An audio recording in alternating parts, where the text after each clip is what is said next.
On Reality Checks today, we have one of RSS senior functionaries joining us. Of late, the RSS has been really in the headlines for various reasons, especially because the opposition is under the opinion that a lot of government's policies are inspired by RSS or have been nudged by the RSS as well. My guest today, Indresh Kumar, is one of the senior functionaries of the RSS, and yet he has hardly ever given interviews. So in this rare interview, he's going to speak to us on a day that there is a huge clash and an agitation that is taking place between farmers and the police in Madhya Pradesh and other parts of the country as well. The opposition, of course, has alleged that a lot of the farmers' agitation has a lot to do with the internal politics within the RSS, that is within the Bharatiya Kisan Sangh and others as well. What does RSS have to say about this and the other issues that are reigning across the country? Indresh Kumar ji joining us. Indresh ji, thank you so much for speaking to NDTV का बहुत बहुत धन्यवाद। सबसे पहले आपने जो RSS के बारे में कहा जी, RSS जो है ये कोई कंट्रोवर्शियल ऑर्गेनाइजेशन नहीं है। RSS मिसअंडरस्टूड ऑर्गेनाइजेशन भी नहीं है। RSS जैसी कोई और ऑर्गेनाइजेशन नहीं है दुनिया के अंदर और भारत में, इसलिए लोग RSS को समझने में संकट में रहते हैं। मैं आपसे सबसे पहले आज जो चल रहा है, जो सबसे बड़ी हेडलाइन है, वो है फार्मर्स एजिटेशन की। और आप, just for our viewers, Indresh Kumar ji not only heads about 30 odd outfits in the RSS, he is also in charge of the Muslim outfit, the outfit which looks after the Muslim community. आज जो प्रश्न खड़ा है farmers की समस्याएं, मुझे लगता है कि देश की ये सरकार की ये प्रायोरिटी है और इस प्रायोरिटी पर वो तेज़ गति से आगे भी बढ़ी है। जैसे उत्तर प्रदेश में उन्होंने चुनाव में वायदा किया, दे ट्राई टू उनके लोन जो हैं, कर्जे जो है माफ़ किए जाए, परंतु इतना सच है कि आज खेती उत्तम हो, उसका ठीक मूल्य किसान को मिले और बीच के अंदर जो लोग कुछ संकट खड़े करते हैं वो ना हो, और देश जो है इन हत्याओं से मुक्त हो।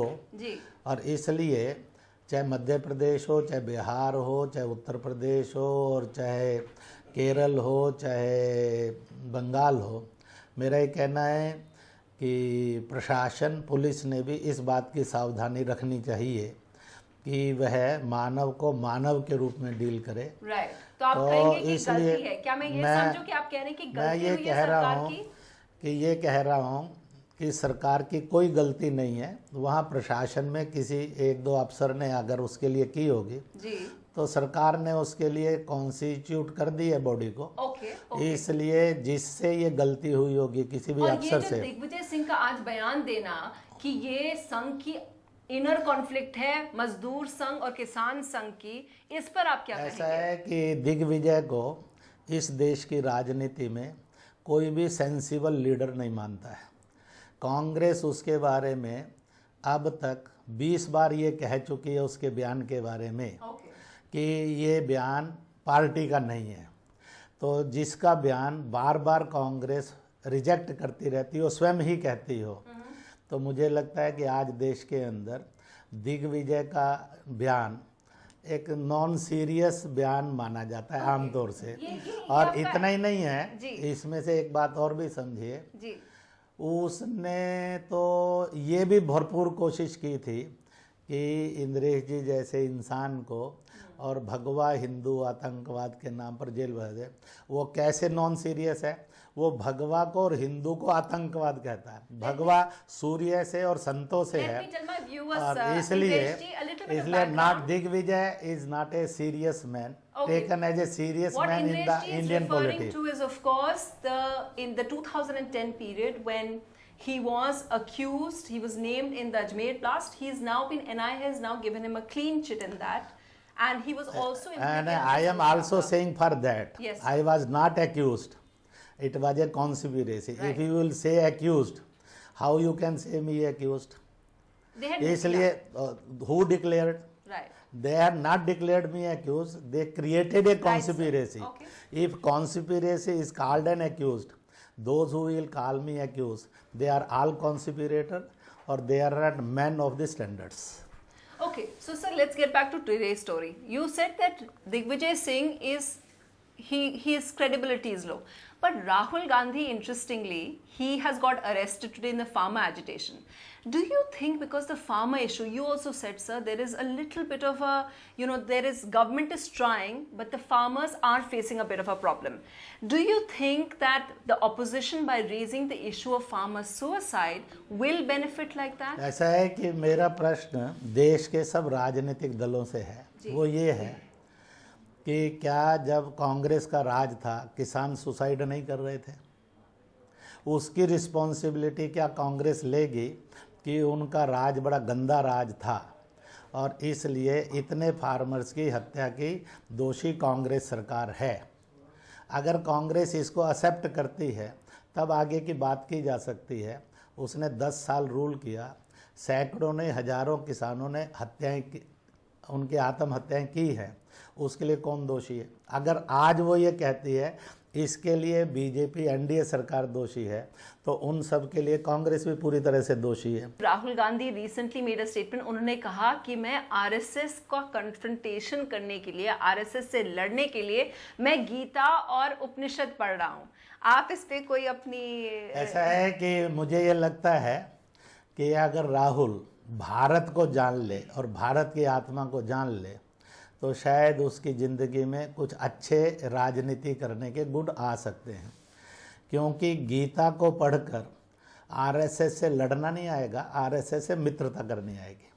वो उपनिषद पढ़ेगा तो और आएगी, और मैं गारंटी करता हूँ कि वो और हर सप्ताह एक बार आरएसएस की शाखा को भी जाए तो उसको आरएसएस ओरिजिनली कैसा है ये भी उसकी अंडरस्टैंडिंग बन जाएगी। कहते हैं जिस आदमी ने जिस किताब को पढ़ा नहीं, जिस संस्था को ज्वाइन नहीं किया, कभी उसके कार्यक्रमों में सम्मिलित नहीं हुआ, how he can be a master to that. इसलिए उसको जानना और समझना चाहिए। तो इसलिए not only Rahul Gandhi, I call to all the political leader of all parties and particularly the Congress कि वो जो हैं वो आरएसएस को आकर नज़दीक से समझें। फिर समझने के बाद जो उनको टीकाएं करनी है, नो प्रॉब्लम इन दैट टीकाएं, क्योंकि हर पार्टी और हर संगठन के लिए टीका यानी टिप्पणी करना, उनके ऊपर आलोचना करना, तो उसको करना है, करे तो इसलिए आई फर्स्ट। क्योंकि मैं एक बात कह दूंगा, राजीव गांधी से पहले के कांग्रेस के लीडर इसी जो थे, ये बार बार एक बात कहते थे, अगर डिसिप्लिन सीखना है, करैक्टर सीखना है, तो आरएसएस शाखा जैसी कांग्रेस युवा दल ने भी शाखाएं चलानी चाहिए। इन्होंने एडमिट किया है आरएसएस शाखा से डिसिप्लिन आता है, पैट्रियोटिज्म आता है, सोशल सर्विसनेस आती है, तो ये तो इनका स्वीकार किया हुआ है। और दे ट्राइड कि कांग्रेस सेवा दल और कांग्रेस युवा दल जो है वो भी शाखाएं चलाए। What is interesting is आप कह रहे हैं कि कैसे Congress has admitted some good qualities. What is also interesting, not some good qualities, they have to accept, of course, all are qualities. Okay, what is also interesting is that we have seen various statements. There is also the belief that RSS also liked Indira Gandhi. I mean, you sound dismissive of Rahul Gandhi, that RSS praised her role during 1971. In fact, one IB director wrote in his book that RSS also supported the emergency. What's interesting is, sir, some people these days ऐसा are है saying कि जिस मोदी जी और इंदिरा जी में जिस अफसर ने ये लिखा है, जी, मुझे मालूम नहीं, मैंने किताब नहीं, राजेश्वर, परंतु आरएसएस ने इमरजेंसी को कभी सपोर्ट नहीं किया। आरएसएस ने जो उस समय लोक संघर्ष समिति बनी थी उसका मुख्य टूल था। आरएसएस के 70,000 से अधिक लोग इमरजेंसी का विरोध करते हुए, तानाशाही का विरोध करते हुए जेल में गए हैं। इसलिए मुझे लगता है कि अगर आपने कोई मिसकोटेड और किसी शैतान की किताब पढ़ रही है, I am very sorry to you also, इसमें कंफ्यूज नहीं होना चाहिए। ओके नहीं, इसलिए इसको समझिए जी। कि RSS is the only, Indira Gandhi के नेतृत्व में कांग्रेस ने डेमोक्रेसी का मर्डर करने की कोशिश की। लोक संघर्ष समिति के रूप में, अन्य के रूप में विपक्ष में संघ सम्मिलित हुआ। संघ के सबसे अधिक स्वयंसेवक जेलों में गए। अगर संघ ने उस समय उस तानाशाही और इमरजेंसी के विरुद्ध नहीं लड़ा होता तो देश डेमोक्रेसी खो चुका था। ओके। इसलिए in the leadership of Indira, Congress tried to murder the democracy और तानाशाही लाने की कोशिश की। आरएसएस सेव्ड द डेमोक्रेसी, ये एक सत्य है। अब जिस समय पाकिस्तान टूटा और बांग्लादेश बना जी। तो जगजीवन राम डिफेंस मिनिस्टर थे, he played a well role, और नेता का नाम होता है इंदिरा गांधी भी थी। इसलिए किसी के अच्छे और बुरे को जी। संघ समान रूप से विचार करता है।